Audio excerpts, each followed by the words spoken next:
Hello, hello, hello. Hey, fun people. Welcome to Everything Aja, where we love to chat it up. Here on Everything Aja, I help elementary teachers and homeschool parents teach their struggling readers how to read without ever feeling overwhelmed and burned out. If you are new here, welcome, welcome, welcome. We do this thing called Chat It Up Saturdays, where we like to talk about hot educational topics. This is your place to come ask your questions. I ask that you introduce yourself down below in the chat box. Let us know your name, where you are from, etc. And also, what do you teach? Let us know that, and just introduce yourself down below in the chat box. Man, today is a special Chatted Up Saturday as we have a special guest. Special guest. I know I normally start off by introducing myself, but instead, I want to actually introduce her. Like I stated, my name's Aja. If you've never been on here, my name's Aja, and I literally help teachers and homeschool parents here on YouTube. You will find lots of free, valuable educational videos on how to teach children reading in a very fun and systematic way. Today we have Coach Todernesia, and she's an educator balance coach who guides early childhood and elementary educators and even homeschool parents to create a work-life balance, one that you can easily teach. We're all about teaching smarter, not harder, but also have that personal, healthy, mental health, balanced lifestyle on the outside of working. She also helps parents and teachers utilize boundaries as well as implementing best practice strategies for their busy lives. Her mission is to help educators realize that they have balance, they are a priority, and she also helps them advocate for their mental, physical, and emotional wellness and well-being and developing healthy boundaries. So we welcome you. We welcome you. We welcome you. Thanks so much for being on here live with us. Yes, good morning. Happy Saturday. Happy April Fool's Day. Come And on if now, you I are an forgot about educator that now. like me, right. And if you're an educator like me, I hope that you are on spring break. Whoop, My whoop, spring break whoop. started yesterday. Yes. Well, my name is Todernesia Ford Carter. And as I mentioned before, I am an educator balance coach. So I have been in education for 16 years. I have been in elementary education in Title I schools for 16 years. And like she said, I am an educator balance coach. I guide educators to create work-life balance, utilize boundaries, and implement best strategies for your busy life. That's right, your busy life. We know as educators, we are busy, we are tired, and that is what I do. And I'm so happy to be here. Thank you for having me. So welcome. I'm so sorry, so excited to be here. Thank you so much for having me. You're welcome. You're welcome. I'm excited that you are here. I know you help parents and teachers as well with their busy lives. So can you just go a little bit more in depth and share exactly how do you do that? Okay, so I do this. Well, let me go back. I became an educator balance coach pretty much about a year or so ago due to my experience with burnout. Um, my burnout came during the height of COVID. We know I was teaching asynchronously and synchronously, so my students were at home and they were in my face. And still being a wife, still being a mom, and the burnout got to me. Girl, I didn't ask for help. And so that was one of my downfalls. I wasn't, it's looked upon. I'm a woman. I could do everything. And in right. thinking I could do everything, I burned out. I burned Mhm. out. And it was a 3.5 months to figure out what was going on with me. 3 neurologists, many tests. Goodness. Um, and till this day, neurologists still have not been able to tell me what was my issue, what happened, what caused me to be out, what caused me to experience my tremors and those things. Oh So no. I, during this process, I learned that I didn't have any boundaries. I was one of those educators. Anytime my parents sent me a message, who was answering emails, like I'm grading papers all the time, losing out on time with myself, losing out on times with my friends, my family, Yeah. all because I was overly dedicated to the job, overly dedicated. And so I said, you know what? I need some boundaries. And these boundaries are what have helped me. I communicate to my parents at the beginning of the year, day one, from the time they come in to register their children for school, meet the teacher, or whatever, your school Mhm. may call it. I let them know my expectations. We also sit down and we talk about the guidelines and the rules when it comes to my reading groups and the goals that they want to see for their children. Because of COVID, a lot of my children came in particular this year, you either had the knowledge or you didn't have it at all. There Come was on no now. in between. And so in speaking with my parents let me know what was important to them when it came to their children, their goals for reading for their children. A lot of them was, I want them to read on grade level. I want them to catch up on reading. I want them to be better than me on reading. And so I expressed that from the very beginning. These are my goals. These are my expectations. And I let them know I can't do it all by myself. I need you to help me reach these goals. And so that's what I expressed to my parents from the very beginning. And we go from there. Like we go from there. Day one. Day one, from the beginning, day one. I need your help from day one. So okay, so how do you I guess my next question is like, because it seems like this is something that all educators need. I feel like we all need it. I know I have been the one that was answering Class Dojo on a Saturday night, on Sunday. So I have been there. Yep. I've also been on the parenting end because my daughter's teacher, I mean, literally, it'll be Sunday night at 9 o'clock, a holiday. She emailed us on Christmas, and I'm like, "Girl, be with your family." Like, and so I've seen it on both ends. And so, as the guru of kind of like setting boundaries, how do you integrate these boundaries within your reading instruction? I know you said you tell them about the groups, but can you just kind of paint us a picture, and what are the benefits that you've seen from doing so? Okay, so in particular with my reading groups in my classroom, my students this year do not do so well with rotating Mhm. into centers.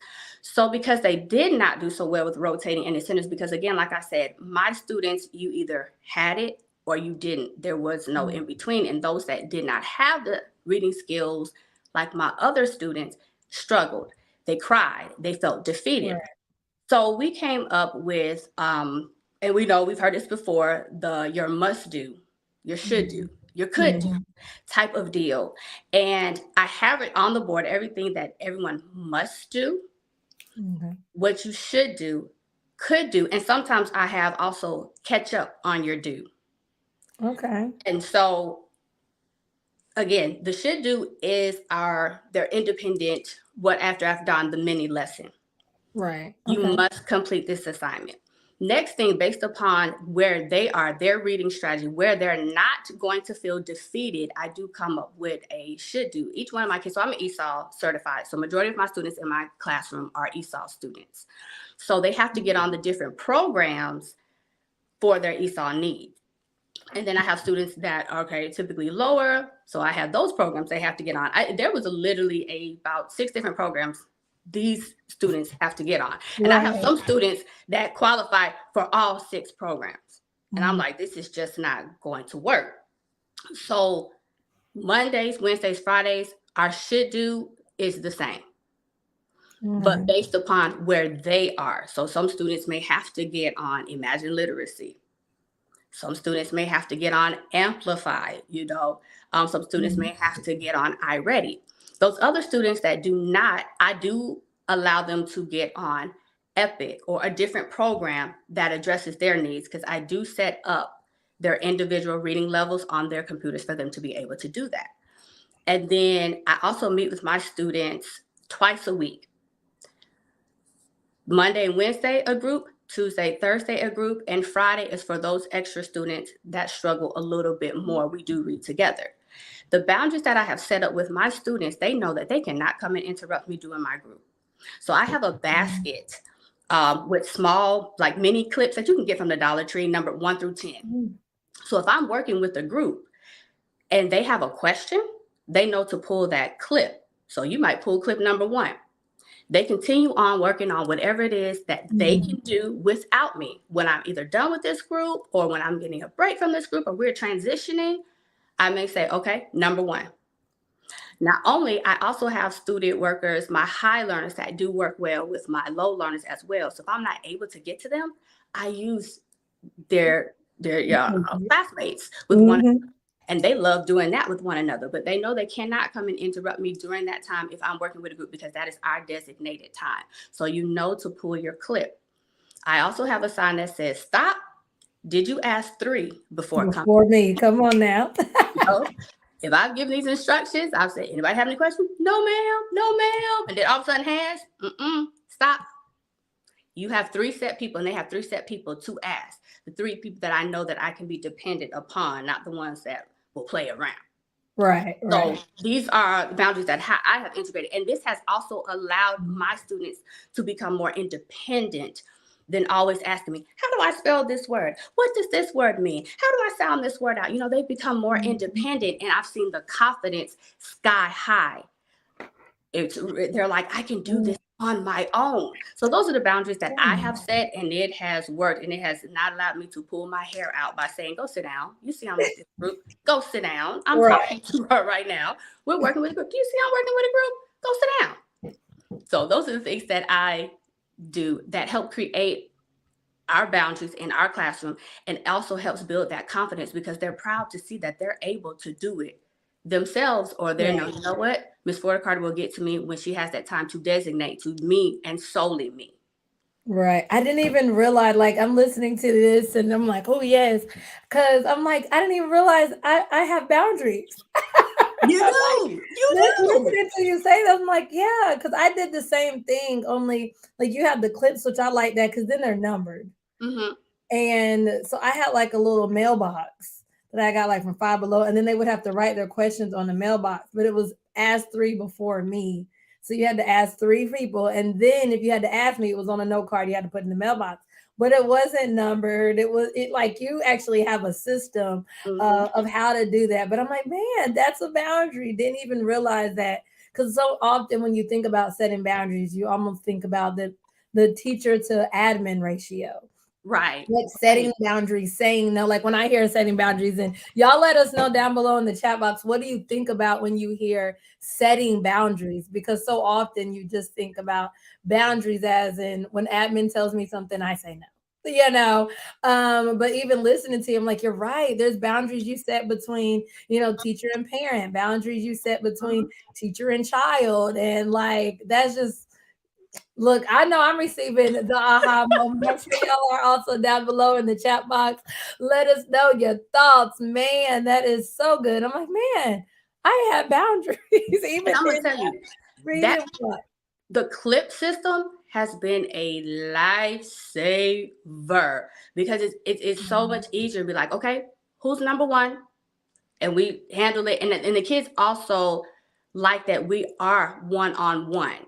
And so it Mhm. may be something, maybe a question, or it may just be a reassurance. Am I doing this right? And I look at them and be like, well, what do you think? Kind of thing. Right. And the clips and I number my clips 1 through 10, you can number 1 through 5 or however. But like I said, I got those clips, small little mini clips from the Mhm. Dollar Tree, and just numbered it, and they know to pull a clip. And once we're done, they put that clip back, and I go on either with the next group or the next child with a clip. So just for everybody in here, because I see the love the clip idea. When you're pulling them one on one, is this during the transition of your small groups? Yes, it's when they're doing their independent work or whatever it is that I have them work on, whether it's spelling or whatever. But like I said, majority of my kids, we were not able to rotate into centers. Like they just could not do the work independently. So of course, once it was taught to them, once I told them, hey, this is my expectation, let me teach you how I want to do this, that's when I do them one-on-one. So it's after the mini lesson, after they completed their seat work that I need for them to complete. And this is during their independent time. Okay, okay. And I can only see that how this can now help you do the individual, like deal with the individual needs and differentiation with Yep. the needs of, of your different class, of your, not your classroom, of your Yes. students in order to create that structured classroom environment. Do you do anything else, or is this kind of small group is your thing? You know what? Small group is my thing, and it kind of depends on the lesson. Sometimes I'm like, you know what? We're about to do this lesson, rock and roll, whole group. We got it. Let's go. So it varies in my room. Some lessons are like, oh, I got it, I got it, I got it, I got it. You see those light Mhm. bulbs, and it's like, you know what? No reason to pull it into small group because I'm in between doing the whole group. I'm walking around. I'm seeing who's getting it. I'm seeing who's not. Sometimes during my whole group, I may pull and say, hey, go to my back table. You go to my back table. So it's not necessarily we're going into small group time, but I see I may need to come spend some time with you. So that's how it kind of works. And I think that's another thing that educators have to realize. Every day is not a small group day. Mm. You know, I think we all think I've got to get small group every single day. Yeah, No, we don't. Every day is not a small group day. And it'll save you time. Like, it really will. You have to gauge your classroom. What do you see is working for your room? The next classroom next to you may need it every day. Your classroom may not need it every day. So we do have to understand that as well. I know for me, I would always set Monday is a new lesson day. So we never went in small group on Mondays. I Okay. never started Mondays that way in small group. We would always, it would be a new lesson and we would go from there. Then my other days would be small group. But like I said, every day for me, it's not a small group day. It just depends on how the lesson is working and flowing. You know, as educators, we know how to pivot. And that's, Yeah. I feel what's going on for the room. And I'm like, okay, small group day or not a small group day. And even if I don't pull them into small group day, they still know they have to do their must do, should do, could do. Okay. Mm-hmm. Okay. Okay. Okay. All right, I'm following you. I'm following you. So I know you say that you do small groups to help the individual needs of your children. And one thing about, dealing with so many of us here teach a lot of people in the audience and just like me have taught in Title I schools, dealing with children that are struggling readers. And in that, you often have to go above and beyond to really Mm-hmm. reach out to them. And that typically looks like doing things on the weekends, or like just kind of going above and beyond Mm-hmm. the typical expectations of a teacher. And so I was about to ask a question. Hold on. You said, I do that a lot. You survey the room and then pull the students to the table for assistance that are struggling. All right, look, so y'all are not alone. Right?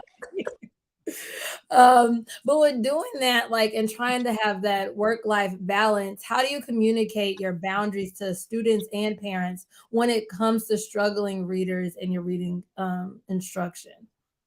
Normally, what I do, I have my students take home what we call bag of books. And in these Mhm. bag of books, there are books that are on my students' reading levels, but books that also interest them. I find that my students are not going to read it if it does not interest them. I find that, and with my parents being a lot of Esau parents, I do send home the books as well, or I try to have the books written in dual language. So with Okay. the books in the dual language, it may be Spanish or one word. So at least the parent does understand what it is that their child is reading, and they also want to practice their English as well. I know sometimes, like I said, I've been in Title I schools myself. And with me stating my expectations from the very beginning, then I do call my parents and be like, listen, I need your help. If sometimes we get it, we know honestly, Title I, Right. sometimes we get the help, sometimes we do not get the help. But sometimes I have kept my children back from specials, not as a punishment, but to help you get this extra reading, especially when you don't. I've had students say, I don't want my other classmates to know I'm not on their reading level or Mhm. whatever. Can I stay back with you? So I will let the parents know, listen, I will stay back with you. I have also, outside of my contract hours, because we know we do that, I have also done with Zoom study groups with my parents. Oh, with the parents. After work with the parents, and they will pull the students and we'll do a study group. And I will even give Oh, tips, good. clues. How do you address your child's needs when it comes to reading? And we do that maybe 30 minutes to no more 45 minutes on a Zoom. This is the strategy we're working on. We're working on comprehension. These are type of questions you ask when your child is reading. Because most of the time we know our parents, their kids are reading. They're not asking them any questions though. Right. Oh, good, Right. baby. You did a good job on reading that. Good. And they're done. But what about Mhm. asking them comprehension questions? If we're working on comprehension in the classroom, I give my parents, I send home, here's a list of questions to ask. Again, I send it in both bilingual, English and Spanish, so the parents know to ask these type of questions. And like I said, I do meet with my parents on Zoom if needed. Now we've gotten to the point where it's as needed. But when we first started, most of my parents were on there to help their parents gauge that. And I would do that while I was at school because it's based upon my schedule and what would work. Mhm. That's how I would do that. So I think another thing with balance that we have to understand what works for your schedule so that you're not so much giving up of your weekend time. Can Right. they meet for 30, 45 minutes on Zoom? If they cannot, I have recorded myself. Love the fact that if they can't join me, I record myself on Zoom and I send that recording out so the parents can practice that with their children at home as well to help build and to help close that gap of our children. I absolutely love that. Look, I might take that away from you, Greg. You might see it somewhere else. But like that is genius, especially because one, you're being more effective. I know it's out of contract hours, and I know you're the guru of trying to set boundaries, but that extra 30, 40 minutes can actually almost clone you in a sense. Mm-hmm. Getting the parents on board that want to help, that they just, because one thing, I don't know if you know, but I've been an administrator, and Uh-huh. as an administrator, part of the aha moment that I had was realizing that it's not that parents don't want to help their children. I think we as educators used to blame parents like, oh, it's their fault. No, because as an administrator, I used to have parents come to me all the time. Well, my child is failing. How can I help them? They want to know, how can I help them? And Mm-hmm. so with that extra 30 minutes here and there of that parent support, you're literally showing how they can help them, because a lot of times it's really that parents want to help, they just don't know how. And so I Mm-hmm. love the having, just a simple recorded lesson that teaches them how to teach their children, that correlates with what you're doing in the classroom. And so this really, one, empowers the parent, Mm-hmm. gets them more involved, and then helps you because you're really teaching smarter, not harder. Because you're like, look, I could spend all of my extras time, my planning time, my lunch time teaching this baby, or I can empower their parent to join in on this mission. Right. So it's not just on me. And so I absolutely love that. I'm like, why didn't I do that at home? You know what? I don't really think a lot of us were doing it until COVID, and you had no choice but to be on Zoom. And we were on Zoom all the time. Right. And at my school, we were already having to record for those kids that didn't show up anyway. And so they Right. would go back. And I was like, you know what? I could still do that. What is 30 minutes to record a lesson real quick? And then it's at the disposal of the parents whenever they can do it, whether it's their parents, grandma, Mhm. whoever, they can do that. I've had some of my parents say, listen, I'm driving in the car. I pull it up in the car and they're listening. I've even told my parents, even if you don't want to watch the videos or something, as you're driving down the road, have your child read that sign to you. Call out, what does this say? As we're in the store, point out, well, what does this say? Or what, ask this, what does this sentence Mhm. mean? Do that. Make Yeah. it fun. You make it fun. Turn it Right. into a game. We all like to play games. Turn it Right. into a game. Make it kind of way. Listen, I bet I can read this word before you can. Come on What's this now. word? What's this? Oh, you beat me. That's what I do with my kids in my classroom. Oh, you beat me. Look at that. You beat me. They think it's a game. Let me beat Miss Right. Scorecard. In Mhm. reality, you're reading. And I'm Mhm. and I'm like, yes, I got you reading, but you think you're beating me at the same time. How many words Right. can you read before Miss Flora Carter can read these words? Or, something like that. Make it fun. We Mhm. used to play, say, I see something green. Well, I spot this word. Can you spot the same word? Hello. Make it fun. Mhm. That's what I do. I love it. I love Mhm. it. You said, Keisha, that in the chat box, you said, I love the Zoom idea. I was actually crazy. Saturday morning, I woke up at 6 a.m. this morning, y'all. Been up for a long time. Mhm. And my daughter woke up 7:30, 8 o'clock. But there's this game that I made up that I've been wanting to play with her. I'm like, do you want to learn this morning? She's like, yeah. My mom was like, Aja, it's Saturday. I was like, when it's a game, like, and I mean, I'm a parent that does know, but like, that's something simple that any parent can easily implement. It only took us like 10 minutes. She had a ball. Yep. Nice just refresher, so it's just like, you're right, getting parents on ball on the bandwagon can really help us, especially because I know a lot of you guys here. Let us know down below in the chat box. Do you have struggling readers? Because if you have struggling readers, there's only so much one person can do on their own. And so I know I have a proven system of how to like work smarter, not harder. But that's a part of working smarter, not harder is getting more people on board because oftentimes we don't have paras or instructional support on the school level. So what can we do thinking outside of the box to help us? Also another thing is to use other children. You kind of already said that, like to use other children either within the classroom or other grade levels. You said that is so powerful that your students can articulate that they want to stay home. I mean, they want to not stay home, stay from specials to learn. Man, I know I used to do lunch and learns. I know I'm really big on lunch and learns, especially with struggling readers because you're right. A lot of times it's that confidence, it's that building of the confidence, that self-awareness. And these kids are, look, they're woke. They know when they are behind. I know one thing that I Yeah, always tell teachers is like, please do not do the color system. The low group is the red group, the high group is the green group. They immediately they know know. what's They on the know. color. They do. They really do. Yeah. Everybody knows. Like we know, red stop. Okay, I'm stopping here. Why are we stopping on this group? I'm low. You know, red is seen as a color that's not a great color to be. You know, when you Right. get in trouble, the whole clip system, move Come your on clip down. now. What was on the bottom? Red. Red. You know, Mhm. if I'm on red, my parents are being called. When we would grade papers, or when our teachers used to grade papers, I use different colors. But when we grade papers, what did the color pen used to be? Red. So Yeah. everybody knows red was, you correlate red not being a great color at all. You're getting in trouble. It's red. When you're angry, what do you see? Red. So it's like red, it never was.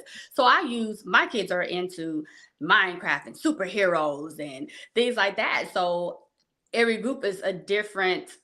The funny thing of it is, I choose my. I really just thought about this. I choose my superheroes still using the colors, but they don't realize that it's still the colors for me to keep up You with. have Flash Really, for the like red group. Incredible Hulk. He's green. In my mind, I'm still thinking he's green, but you don't realize that. You know what I'm Right. I saying? love that. Like you don't realize that he's still green. Or what is it? The Incredibles. They're red. The You red. don't really realize that it's the red. And that's just from my mind, not for them, because they think, Right. I'm in the Incredibles group. The Incredibles, they think, hey, I'm incredible. I'm great. I'm the Right. Green Hulk. I'm Black Panther. You know what I'm saying? They Mhm. really have no idea. But to me, keep my mind, I have the color coordinated for me. But for them, they think they're the Mhm. superhero. I love that. I love that because even the wording of Incredibles, I was like, you talking about Flash? Flash is fast. Yeah. I love that. But it puts a positive sense to the color system. Mm-hmm. Um, I was I did numbers. I've done numbers and I've done I did animals, but a lot of times I let the groups choose. Mm-hmm. But the crazy part is I saw this one teacher and she did animals, but her animals also she had turtles, she had sharks. So just take a moment right there. Turtles and sharks.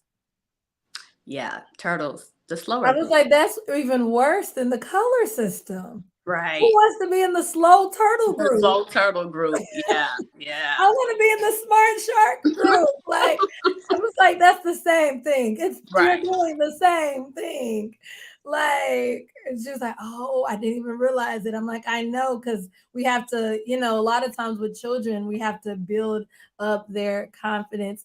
Bonnie down below, hey Bonnie, she said, I also work with parents when I taught kindergarten. Most of them did not recall vowels and or had two sounds, and once you taught Mhm. parents how to do it, they really were able to help the children. She said this was pre-Zoom, but she had to meet with the Mm. parents on a library on Oh Saturdays wow. and Okay. Tuesdays after school back in 2005. So let's piggyback on that because you were using your weekend time, that me time, in order to do that. And so many teachers, just like you, Bonnie, like they're taking their weekends that are supposed to be designated to their family, to their mental health, and they're pouring it into their children because that's the only way to get these struggling readers up. And right now, the number one leading cause of the teacher shortage is teacher burnout. And so we're almost like in a place with our backs against the wall, because it's like if you want to help these children, then you run the risk of teaching burnout. So I want to ask you, Todernesia, how do you prioritize self-care, that me time, that family time, that's mental health time, and avoid teacher burnout when teaching reading and struggling readers? And what role then, because I know you're really big on setting boundaries, what role do boundaries play in with this? Okay. So for me, like I said, I know we go far and beyond. Like we're always out of our contract hours. I do what I can do based upon what my life looks like. That's where I come in when I say that work-life balance, because I know my life does not mimic the next educator's life. And I do know, so I use what works for me. So like, for instance, let me explain when I say that. And I have to tell educators that we have to understand that my balance is not going to look like your balance. My balance is not going to look like the next educator's balance, just like your classroom will not look like the next educator's classroom. Your differentiation in your classroom does not look like that. We have to understand that my life is not going to look like yours. And that's when we have to bring in that mindset shift, because we feel in order to be dedicated all the time, I have to show that I'm working all the time in education, from the time I get to work to the time I leave, to the time I go to bed, to my weekends, my Sunday. And that brings in the Sunday scaries a lot of times for us. So with that, I prioritize what I feel is important to me, again, based upon my life. So for instance, and I say this all the time, people are like, what? You really do that? But I do. So I strategically, and I know everybody can't do this, but I strategically, my school is literally strategically in the middle of where my son goes to daycare and when my daughter goes to gymnastics. She's a competitive gymnast. Okay. And so her schedule, and because she's a competitive gymnast, she has practice 4 days out the week. Well, 3 of those days are school days. So I found that it was more beneficial for me to stay after school, because her practice, my kids are gone by like 3:05, something like that. And her practice starts at 5. Well, I didn't find it beneficial to leave, go home, drive all the way back to take her. So I'm at school. Yes, it's outside of my contract hours, but I'm gaining much from that, because most educators are leaving. And guess what I'm doing?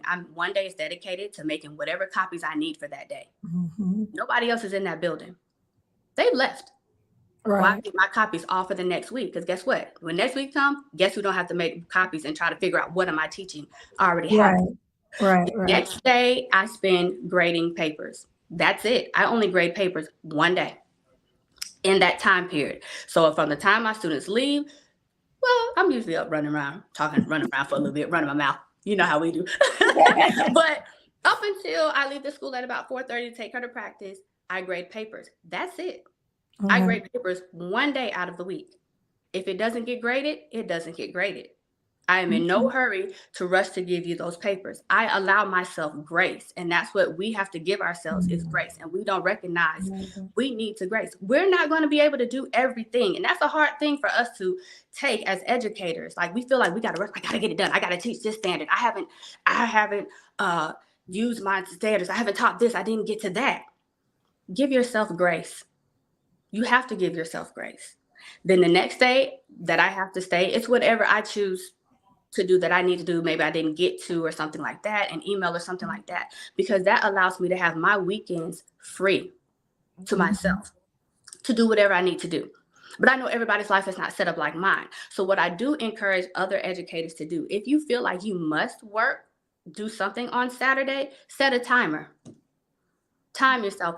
Give yourself 2 hours to work on whatever you need to work on for work, and the rest of the weekend is for you. It is for your family. It is to go out to brunch or to get in your self-care. Set a timer. Don't allow your whole weekend to be spent doing educational things when you have a life. Being an educator is part of your life. It is not your whole life. And we have to get out of that mindset. I know whenever it started, way back when we were taught in education that, listen, in order to be the best educator, you've got to be doing A, B, C, D, E, F, G, the whole alphabet. But I'm a great educator when I take care of myself. Because in Right. order for me to give my students everything that I can give them, I've got to give to myself first. I have to allow myself to become a priority. And we have to put that in our mindset. And making yourself a priority, it'll change the dynamic of your work-life balance. You will find the strategies that work for you. And that's why I say the best strategies for your busy life, because everybody's life is not the same. So what works for you? I know some educators that are like, listen, I just have to do something. I have to. Right. Okay, set your timer. Come up with your list. 3 things on your list that is a priority that you must do for work. Once you have done that, it's done. Once that timer goes off, whatever you didn't get to, you just didn't get to it. And we have to learn to be okay with that. We have to learn to give ourselves that mindset shift. And then you can have the time for you, but we have to. Right. It's a mindset shift, and it's a hard mindset shift because our principals are good for. Well, I need you to do this, and I need you to stay after school. I need you to teach summer school. We really don't have enough. Like I know right now, it's a big deal of we don't have enough teachers for summer school. I understand that, but my boundaries is saying no. Hey. Set your boundaries. If you choose to do it, that's because you chose, not because somebody else said forced you to do it. Set Right. your boundaries. No is a complete sentence. We tell our students no all the time. No. So why can we not tell other educators, our admin, no? Right. That In a right now, respectful way. in a respectful way, like right now it's not good. It's not good for me. Thank you for considering me, but I really do appreciate the opportunity. But But and that yeah, is okay. That's what we have to learn. It's a mindset shift, and it's a hard mindset shift. So that's it one of the things is. that I work on. It's a mindset shift, but we have to allow ourselves that grace. We have to allow ourselves, because unfortunately, if we do not, we do experience that burnout. And unfortunately for me, it took me being out for 3.5 months to figure that out for myself. The doctor couldn't tell me, couldn't give me strategies at that time. The doctor had no strategies, and there were no other educators at that time when I was seeking to be able to help me. Like I didn't have anybody to help me Man. realize these things. Like, yeah. And unfortunately, and I'm so sorry to hear your story. Unfortunately for you, you were like in the hospital having to learn this hard lesson. You're here. Oh no, I don't know what happened. You muted it. Oh no. Oh no. We'll give her a second to log back in. I don't know what happened. For those that are just joining us, welcome to Chat It Up Saturday. My name's Aja, and here on Chat It Up Saturday, we like to talk about hot educational topics. Today, we have the guru of setting boundaries and creating work-life balances, Todernesia, better known as Educator Coach T. You can follow her on Instagram. That's her primary platform. Her IG is right up there on the screen, educator underscore coach underscore T. So we're gonna hopefully let her device jump back in there in a second. In a second, we were talking about the dreaded aspect of working on the weekends. Working on the weekends. I see you, Keisha, saying you used to dread Sunday evenings. Let me know down below in the chat box. Are you one that works on the weekends? I feel like that is like the time that so many of us try to catch up on lesson planning, grading. I loved how she stated that she does grading just one day a week. And notice, you can only imagine how it doesn't build up. I one could have learned from that. So I used to do the build up method. as in would wait till the end of the semester, would use my kids, and I realized I needed to create a system for grading. And so that tip would have definitely helped me out just a little bit each week so that it doesn't pile up, so often. Grading piles up on our desk. Do I have anybody else that's like, yep, grading is my weekends? You said no weekends. Not working on the weekends. That's amazing. So before, it was crazy because like coming into education, there was a huge misconception that you literally had to work on the weekends. So many teachers were literally grading, doing lesson plans on the weekends, and that was their designated time. If you go into a lot of schools and you see like a lot of the veteran teachers, they may leave early, but that's because they do it on the weekends. No, no, no, no. And one thing about, the newer times in education is we're starting to learn these boundaries. We're starting to learn like, hey, that is not something that I need to be doing. And so we have learned to kind of, like she was saying, shift that mindset. Um, and it is a powerful one to shift. Let me know down below in the chat box, are you one that works on the weekend? Do you work on the weekend? Do you work on the weekend? All of my TBD members, I hope you are saying no. There we go. Keisha says, not anymore. Yes, we do have to set boundaries. So, one thing that I know I always teach a lot of my teaching my design members is to have one late day. And then that one day is all of your planning and prepping on that one day. But I never thought about the other things, i.e., like she was just saying, the there we go. We have you back. The grading and so forth. Okay. Look, I love how my TPD members are like, nope, not anymore. We are not working on the weekends. We at least have that boundary and set, right? I'm glad you were able to hop back on. I don't know what I don't know what happened. happened. I don't know what happened, but thank you. I'm back in. Sorry about that. I'm not sure what happened. I was here. Next thing you know, it was gone. Well, there's a huge storm out here, so And I'm it sure just it might passed. be. So it's heading up there because about an hour ago, I was like, "Oh my goodness, I hope the storm's not going to be like that during the live," but then it went away. So I guess it's made its way up to you, huh? Probably so. Not wanting us to be great today, but we gonna still be great educators. And listen, no work on this weekend.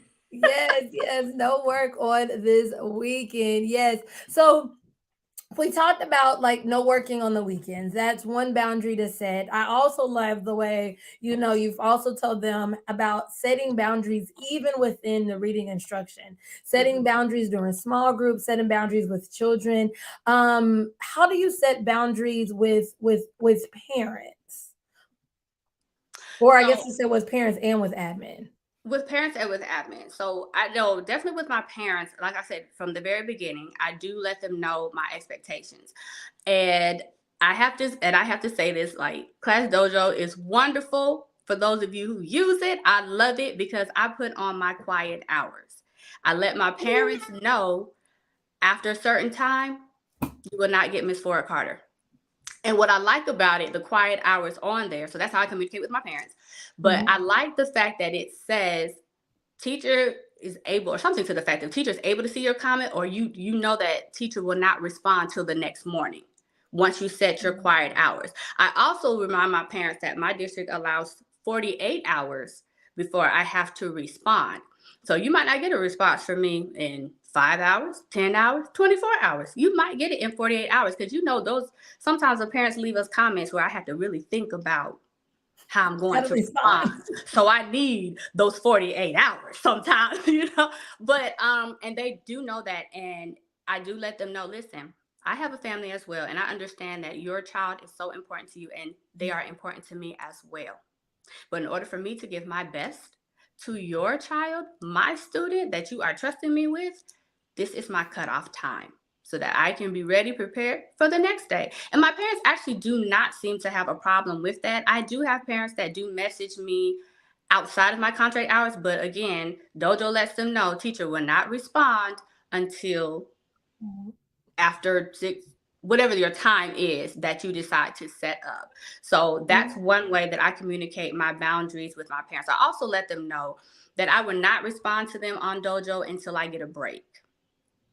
So, parents like to send a message at In the 9 middle of the day. o'clock in the middle of the lesson. And I'm like, you know what? In order for me to give your student the best, I will not respond until I have a break. I can't respond to you right then. And they have no choice but honestly to accept that, because I'm not going to. And my admin backs us up on that. They're like, well, she's teaching right now, so she's not going to do it at that time. And like I said, because I communicate this with my parents, and I stand by what I say. Let me put that out there. I stand by what I say, because a lot of times we'll set these boundaries, but we won't stick with the boundaries. And then our parents feel like they can message us any hours of the night. I actually had a parent messaged me at 11:50 one night. At 11:50. And did I respond? Nope, I did not. And it was something, of course, that he found of importance to him. But the funny thing I found when I did read his message, he did say, I don't mean to bother you, but, and I'm thinking to myself, yes, you did. Because You're literally he bothering sent me it to right me now. at 11:50 at night. And I did, and like I said, I did not respond, and I stuck with that. So we have to stick with that, because if we don't, our parents feel like, oh, well, she answered me this one time. Let me see if she'll answer me Do it again. again. Let me see if she'll answer me again. And another boundary that I have set for me, and again, every teacher has their own boundaries. I do not give out my phone number. My parents do not have my phone number. You can call me on the school phone. You have my email. You have Class Dojo. And I tell my parents the best way to reach me is on Class Dojo. It's simple, but you will not get my phone number. You will not get that. As far as my admin goes and the things that they do, for instance, that email that dings all the time, ding, ding, ding, ding, ding. The app is not on my phone. Oh, It is wow. not on my phone. I remember the time I had it on my phone, and I felt like every time, ding, the notification would come up. You're looking. It's dinging. Oh, let me see what they're saying. And I said, no, that is not what I'm going to do. And so I took it off. And I also have where in my email, it lets them know Miss Ford Carter is out of the office or building or whatever it says. Right. And they know I will not respond to them. And I've been good to say, listen, our district says 48 hours. I'm going to hold to that 48 hours. And I hold that to that. And, and they like to say, well, take care of yourself. But, and I said, you know what? I'm doing what you have just told me to do. Take care of myself. And that's what I'm going to do. So they know I'm not going to answer that email. I will not respond to that email. And I've gotten to that place. And I know some other educators are not there, with their teachers, but these are things that work for me. But right. I do respond to them. I don't want to say throw back at them, but I do pull out the policies within that handbook and refer back to the handbook that they tell us to refer back to all the time. I do take that wording and I do refer back to it. 48 hours to respond. Or, or I am out of this building at this time or whatever. So they know that email, it's off my phone. I will not answer it. Yeah, girl, I'm loving this. Tirshla said, I am loving this. If you are also loving this, we ask that you just hit the thumbs up button down below and let us know what are some boundaries that you struggle with, or what are the boundaries that you have implemented in your life, trying to create that happy work-life balance. Like she stated, man, that mind shift change is so real. It's so powerful. I'm guilty. I had the app. I'm sorry. I had the app, and you're right. I'm always constantly changing it. And then even if I didn't respond, I will say that I didn't respond on the weekends, but it still bothered me. It was still taking, ownership in my mind and messing up my mental health, especially when it's an email of what you have to do Monday morning. and you received it Saturday evening. And like that's all you can think about, because it's kind of on your mind the whole rest of the weekend. And so it takes, look, real estate and you're on your mental health. Latrice, she said, I used to, but not anymore. She experienced burnout back in October and she was out for 2 weeks. She is choosing me. Yes, girl, choose you. Right. Todernesia Choose was talking you. about she was out for a few months in the hospital because of teacher burnout.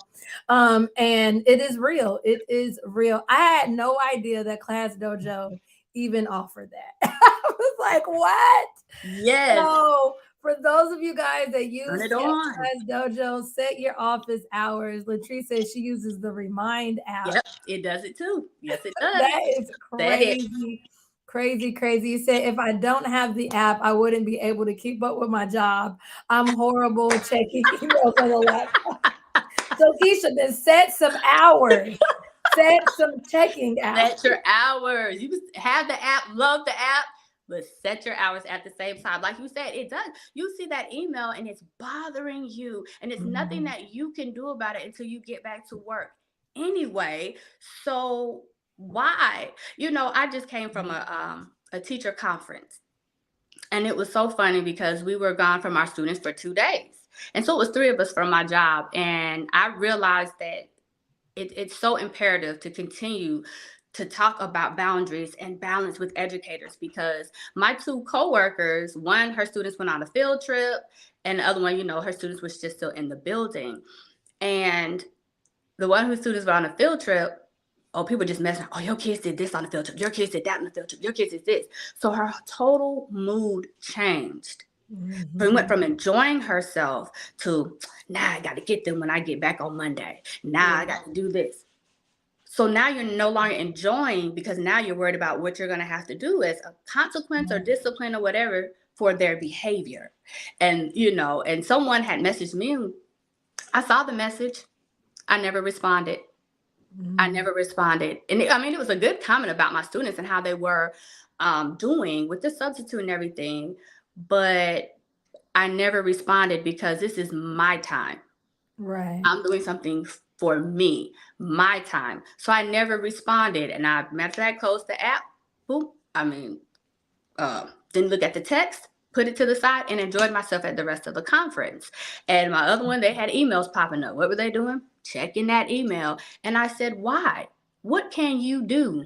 You're not at this school. What can you do? You cannot handle anything until Monday. So do just that.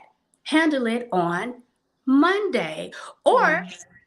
let admin who is there handle it, or the sub that's there handle it. Like, I let my Mhm. parents know, like they had parents messaging them. I let my parents know I will not be there Thursday or Friday.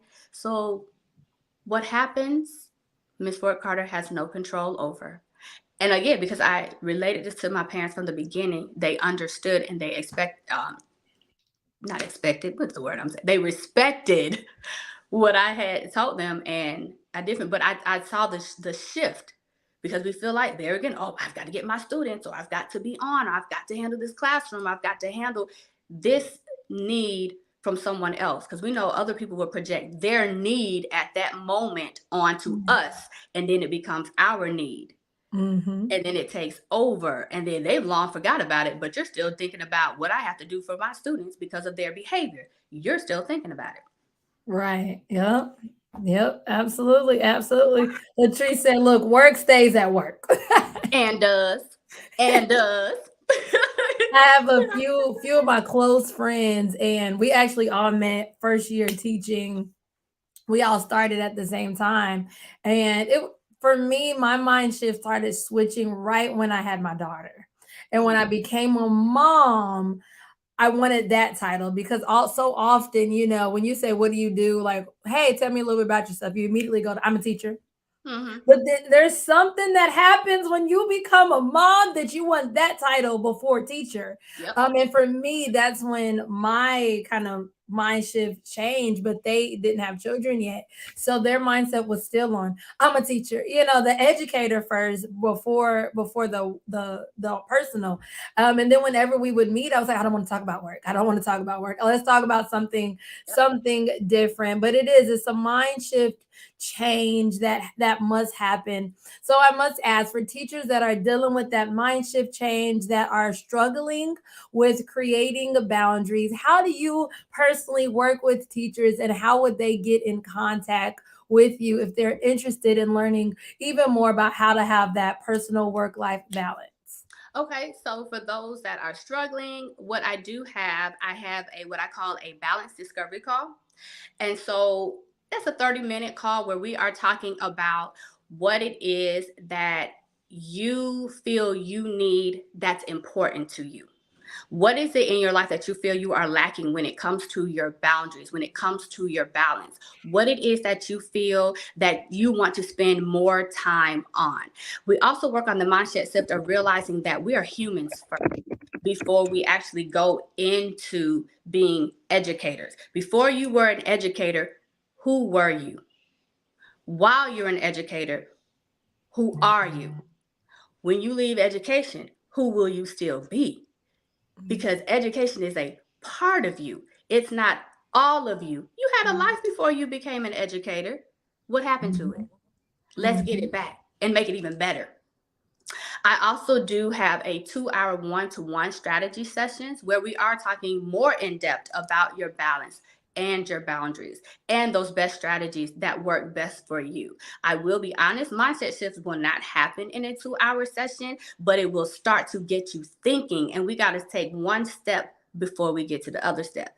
We have to take one step at a time, just like a baby learning how to walk.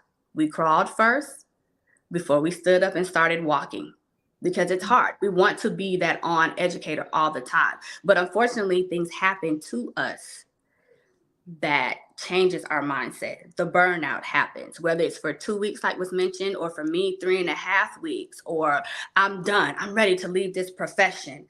I don't have any time to myself, before those things happen. So I do have a 2-hour one-to-one. Like I said, I also have the complimentary balance discovery call where I just get to know you for a little bit and see, do we work well with one another. Also on my page, I do have a burnout self-assessment checklist that you can take for yourself to see, like, am I on the verge of burnout? Am I already there? Because things happen to us before we actually reach that burnout. We have signs.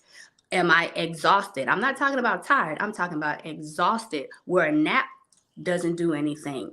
Has my mood shifted? Am I always snapping on everybody? All of a sudden, I was this type of person. Now I'm not. My attitude needs a readjustment. Am I losing sleep? Am I sleeping more? These are things that are symptoms, that things that start to happen. And I'm gonna put out this statistic as well. At the beginning of the school year, and please forgive me, I can't remember who did this study, but it was a study for educators. And it said at the beginning of this school year, 2022-2023, 71% of over 12,000 educators were worried about burnout for this school year. 71% before the school year started, before your students came into the classroom, you were already worried, or we were already worried about burnout. So I do have those. I also have a masterclass coming up soon, so please be on the lookout for that. That is coming up soon, a free masterclass on that. And I will also be having a group coaching session as well. I can be found on Instagram at educator_coach_T. I am also on Facebook as Coach T. I also have, when you go on my Instagram page, in the bio, you will see where there is that boundary assessment that you can take for yourself. There is a video that plays with it, and then the self-assessment that you can take yourself, your time. You identify what's going on for you. I also have another freebie. I've done a 5 boundary challenge that I'm going to be bringing back. And these are just 5 areas to identify where you can use boundaries. Okay. Look at girl, you're doing big things. I'm trying to help. I'm trying to help us. Honestly, I'm trying to help us as educators, because we know this profession, it requires a lot. It does. It requires a lot. It requires a lot because we want to give our students the best. But in order to give the best, we have to be the best. And And not then I always teach my teachers, I'm like, if you don't have anything to give, like if your cup is empty and you're running on fumes, then there's nothing to pour into them. And there's nothing so to pour. You cannot pour. We know you cannot pour from an empty cup. you You cannot, cannot you do it. cannot. I mean, I've seen it where educators to deal with it. Some educators drink more. Other Mhm. educators. There's so many different ways that teachers cope to get over. Oh, I'm doing this all the time. But why not enter into healthy coping mechanisms? Yes, yes. Shout out to the Self-care healthy practices. coping. The healthy coping, nothing wrong with a little glass of wine every now and then. But, you know, we've seen those stories on the news, unfortunately. Teachers being caught with alcohol at work.